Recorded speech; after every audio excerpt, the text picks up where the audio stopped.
បងប្អូនយើងមួយចំនួនគាត់ចូលចិត្តជ្រួលច្បល់បាទចិត្តហ្នឹងងាយនឹងស្លន់ស្លោបាទងាយនឹងស្លន់ស្លោហ្នឹងគឺ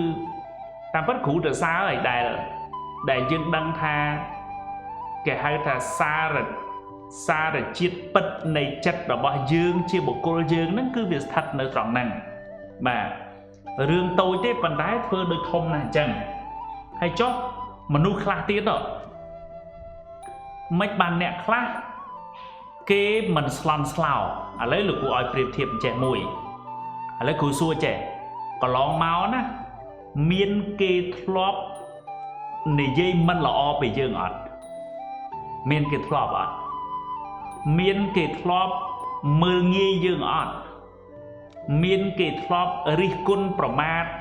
មើលងាយយើងអត់ប្រទាបប្រថោកយើងអត់ពេបជ្រាយយើងអត់ហើយមានគេធ្លាប់និយាយមិនល្អអំពីយើងឬក៏និយាយអវិជ្ជមានអំពីយើងហ្នឹងទៅប្រាប់អ្នកទី3អត់អ្នកទី4អត់ប្រាប់អ្នកដទៃផ្សេងអត់បងប្អូនធ្លាប់ជួបរឿងហ្នឹងអត់ធ្លាប់ជួបរឿងហ្នឹងឬក៏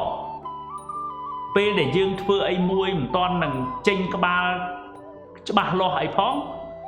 គេដាក់គំនិតអវិជ្ជមានហ្នឹងមកលើយើងតែម្ដងបងប្អូនធ្លាប់ជួបរឿងចឹងអត់សួរតើយើងឆ្លើយតបគេរបៀបម៉េចយើងឆ្លើយតបគេរបៀបម៉េចយើងប្រតិកម្មទៅគេរបៀបម៉េចយើងស្លន់ស្លោយ៉ាងម៉េចចំពោះរឿងហ្នឹងយើងស្លន់ស្លោយ៉ាងម៉េចរឿងយើងស្លន់ស្លោវាអាចមកពីទី1យើងនឹងខ្វះព័ត៌មានហើយពាក្យខ្មែរយើងថាតិចស្រាលអញ្ចឹងកាលណាដែលយើងលឺអីមួយអញ្ចឹងទៅយើងអត់បានទៀងទាត់អត់បានថ្លឹងថ្លែងយើងអត់បានគិតទេគឺយើងវឹងទៅមកហើយទស្សនវិជ្ជាបែបហ្នឹងច្រើនណាស់មួយទៀតយើងងាយនឹងស្លន់ស្លោហ្នឹងដោយសារអីគឺដោយសារយើងខ្លួនឯងហ្នឹងអត់សូវទុកចិត្តអត់សូវជឿជាក់លើខ្លួនឯងបាទដល់ពេលអញ្ចឹងមានរឿងអីតិចតួចយើងងាយនឹងប្រតិកម្មណាស់បាទប៉ិនសួរថាចុះស្ថានភាពដូចខ្ញុំវិញខ្ញុំធ្វើម៉េចបាទខ្ញុំក៏ធ្លាប់ជួបរឿងលំបាករឿងអីមួយចំនួនដែរប៉ុន្តែខ្ញុំចង់ជំរាបជូនចេះខ្ញុំប្រៀបធៀបបុគ្គល2នាក់នៅពេលដែលគេគិតមិនល្អអំពីយើងក្នុងហេតុផលដោយសារគេមានការចំណែនគេមានការឈ្នានីសមានគំនុំគុំគួន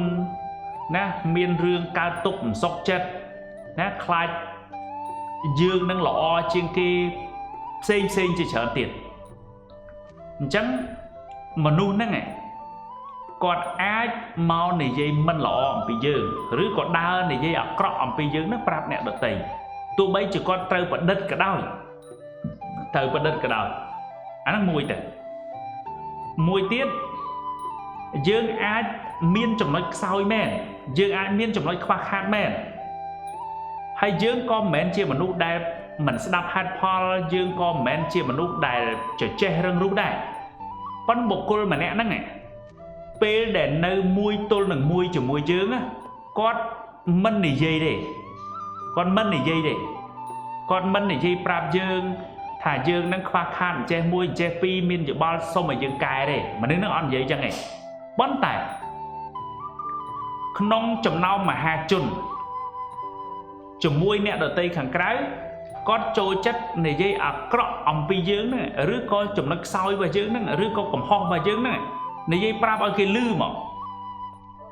មនុស្សបែបហ្នឹងប្រហែលជាមិនចង់និយាយពីកំហុសយើងហ្នឹងប្រហែលទេគឺចង់អួតប្រាប់អ្នកដទៃផ្សេងថាអ្នកនឹងចំណាប់ច្រើនជាងឃើញទេអាហ្នឹងរបៀបរបស់មនុស្ស